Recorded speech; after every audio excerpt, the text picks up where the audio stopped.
Okay, so welcome back, guys, to another game from the South Punjab Classical Tournament.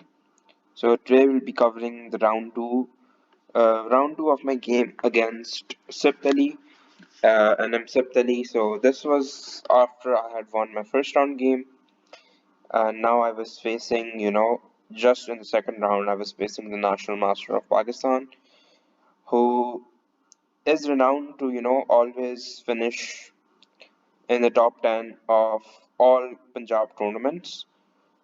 And he's a very strong tactical player who usually does delve into tactical positions, but his positional sense of play is also like on another level. So overall, he's like an all-in-one player, a really strong guy, and a really humble guy, I would say. Like personality-wise, I think he's one of the more humble masters of Pakistan, who does not, have ego and who does not, um, is basically arrogant. So let's dive straight into the game. So I was really nervous before the game because this was my first game against a national master in first classical game against a national master, and I was playing on board 5. So I had all the eyes on me as well. So let's begin the game. I started with d4, the queen's pawn game. My opponent replied with d6. Now this is sort of a weird move because you don't go into the critical lines with knight f6 and d5, and you don't play the most mainline stuff. Instead you go with d6. So even on move 1 after d6, I was a little surprised because I was not expecting in a classical game he would go into these offbeat openings. But okay, so I replied with c4, and he went d7, knight d7. Now it's interesting to note, if I had gone for e5, if I had gone for e4 after e5, de, de, queen takes, king takes, and this sort of endgame is what um, endgame players like to achieve. So I have gone into these sort of lines in the past as well, but it turns out that these lines are very dry, and white cannot really achieve. From an initial point of view, it does look like white is getting some play with the knight and going to castle long and create an attack on the black king, but usually these lines are very very dry. So instead of playing e4, I went for c4. My opponent replied with knight d7. I played knight c3. My opponent played e5 now. I played d5. Yeah, so I played d5, and already this sort of structure is starting to resemble more of a King's Indian sort of structure. So my opponent played g6, I played e4, and now you can see the resemblance with the King's Indian structure, where the fianchetted bishop is going to come out, the knight is going to come out, and the black is going to castle king side. So, privy to what I thought, d6 was, one of the ways to transition into the King's Indian. So, after e4, my opponent played bishop g7. I played bishop e3. My opponent played knight f6. I responded with bishop e3. Now, it's important to notice that I played bishop e3 to prevent knight g4.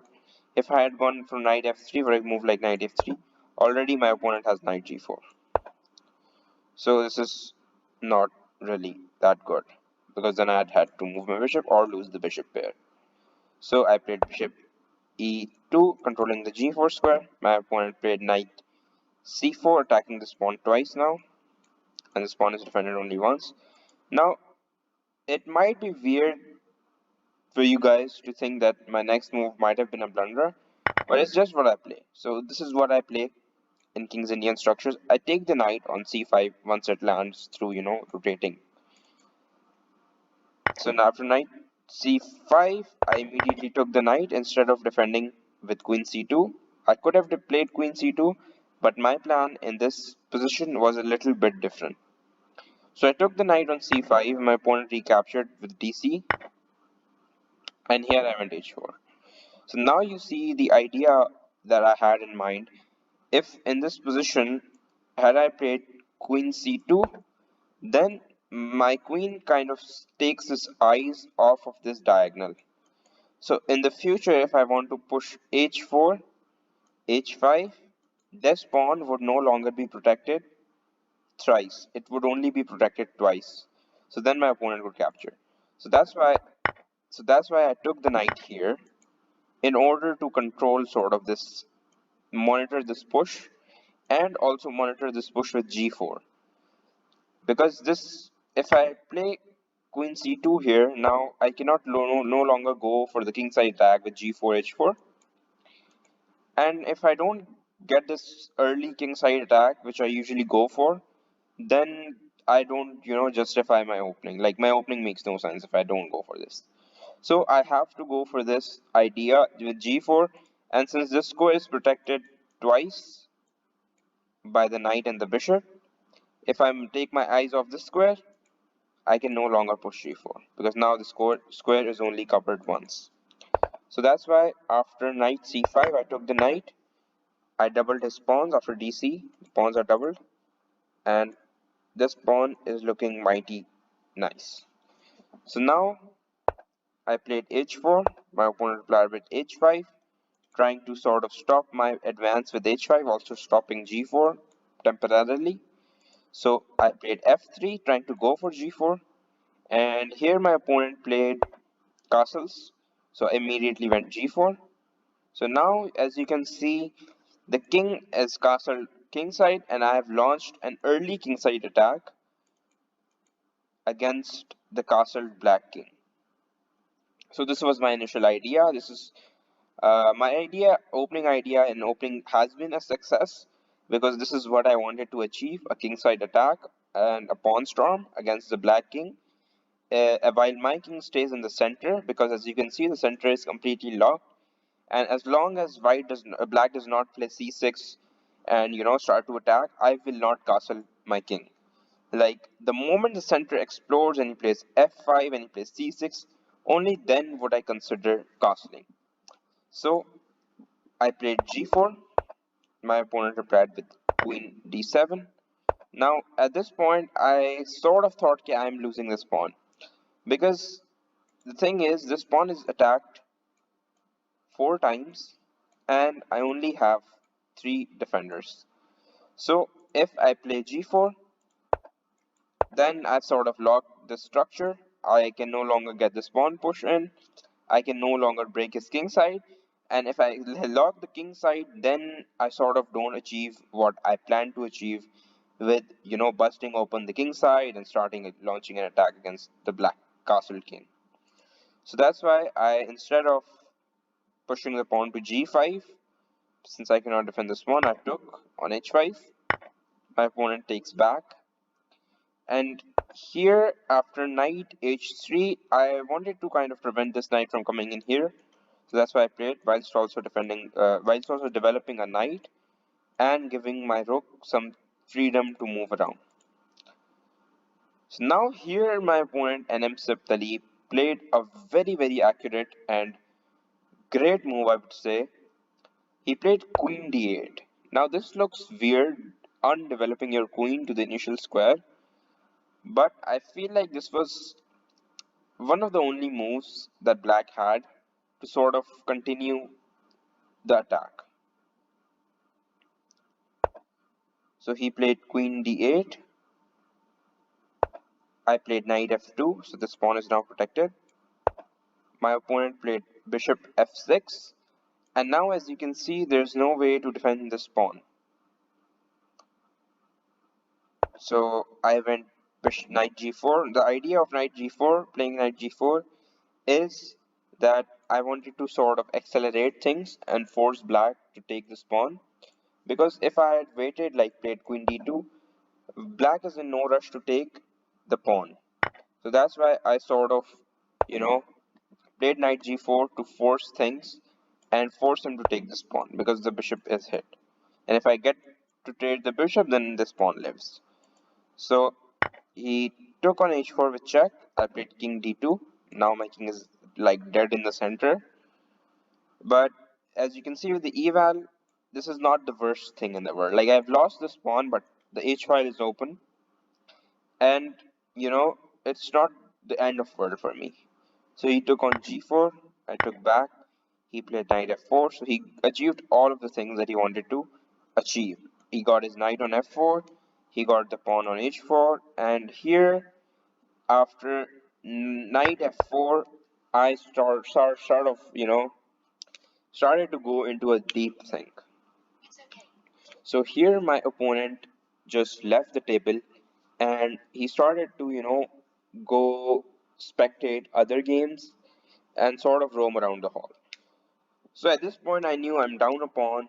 I need to sort of start to attack my opponent on the h file and start to kind of mitigate things and sort of start to attack my opponent immediately because I'm down a pawn.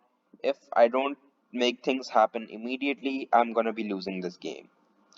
So I played queen g1 here after a long think. After like 7 or 8 minutes of thinking, I played this move queen g1. Now the idea of queen g1 is to play queen h2 and just mate him on this file. So like if he gives me one extra move, let's say I play this. Wait. So let's say if after queen g1 he gives me this move. So let's say after queen g1 my opponent gives me a move which like is this, and I get to mate him, right? So this is my idea, to just mate him on h7. So that's the reason of queen g1. But queen g1 is a multi-purpose move. Whilst it seems like I'm going here and trying to mate black on the h file, I'm also sneakily attacking this pawn, which is very easy to miss. So my opponent played bishop g5, I moved out of the way to king c2, and my opponent played king g7, trying to sort of, he saw this idea of queen h2 and king h7, so he immediately wanted to put the rook on h file, but in the process he hangs this pawn. Now I'm totally back in the game, and here I sort of started to feel confident in my abilities to turn this game around. So my opponent played queen d7. I played bishop f3. Now the idea of bishop f3 is simple because black wants to take this knight, take this bishop, and then take this pawn. So if I don't play bishop f3, like let's say I play a waiting move, already black can capture this pawn. So I played bishop f3, defending the getting out of the way of the knight, and he played a5. I played rook d1. My opponent went bishop e7, and here I saw a brilliant tactic, which with the eval obviously you can see it's a mistake, but here I played d6. The idea of d6 is that it looks like a pawn sack, but the idea is after pawn takes, queen takes on e5 is a brilliant move. You get the pawn back, and your rook has infiltrated his 7th rank. So this was my idea. Obviously, I was not looking at the eval. And after the game, my opponent told me that I should have played queen f2, which in the moment I did not really consider, because going back to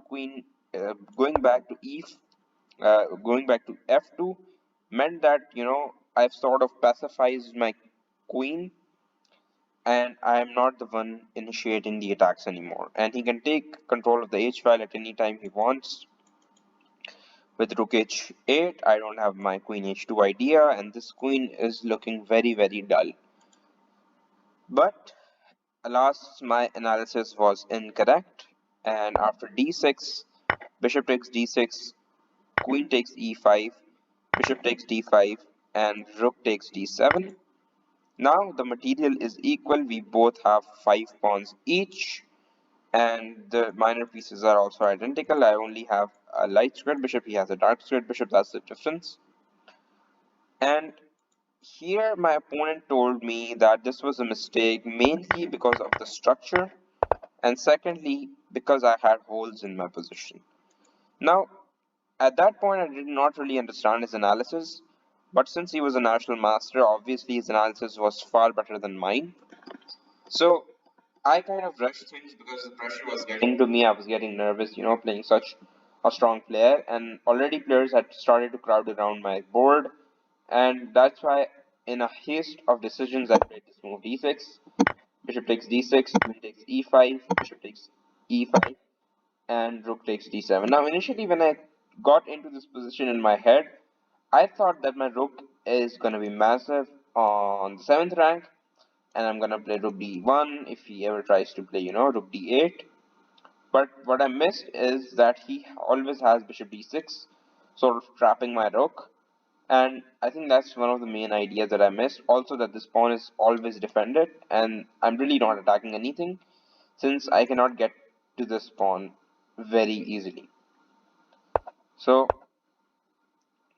so he played rook h8, and here I did not trade because I did not want to give him the file, the h file, and for his rook to come down. That's why I played rook d1 here. He went knight e6, and here I made a huge blunder, probably the biggest blunder of my tournament. And I think this blunder I would never ever make in a classical game, but just because I was nervous and the nerves were getting to me, the time pressure was getting to me, the people crowding around my board were getting to me, I just completely overlooked a simple fork. So I played knight d5, and I completely just blundered my bishop here. And I didn't even notice this, that after knight e6, he's going for this fork, yeah? I was only considering my ideas that I'm gonna get my knight in to d5 like a nice strong outpost and sort of reroute things from there. But alas, I missed such a simple and easy tactic and a simple fork. So I had to sack the exchange. Here, my opponent took on d4, I took on c7, and he took on h1. I took the rook, and after a few moves, this game was basically practically over. An exchange down, you can survive in, middle games, in games where you have queens, in openings, but in an endgame like this, I think with limited time on the clock, there's no way that you can hold this unless it's a fortress. But this was nowhere near a fortress for me. So after a few moves, I played a few moves and tried to defend my pawns. But I lost one pawn, he got a passer.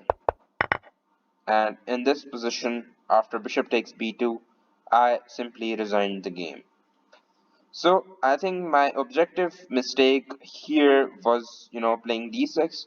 Opening was a success. I feel like opening was a success. Like I lost a pawn, but getting the open h file and sort of getting an attack against an NM, and I had won the pawn back as well on move 20 after queen g1 and queen takes c5.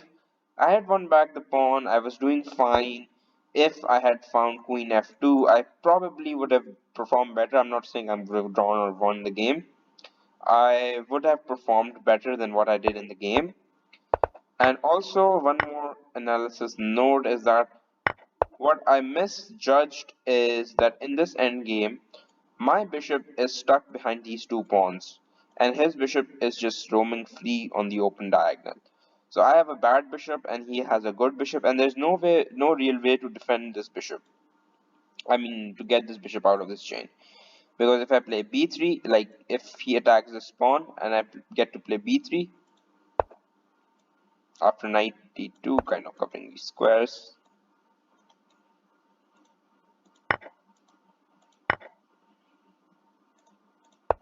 b3, and now after b3 you can see that this bishop is sort of trapped behind the pawns, and there's no real way to get out of this. Like if I go to e2, I still cannot get out. If I go to d1, I still cannot get out.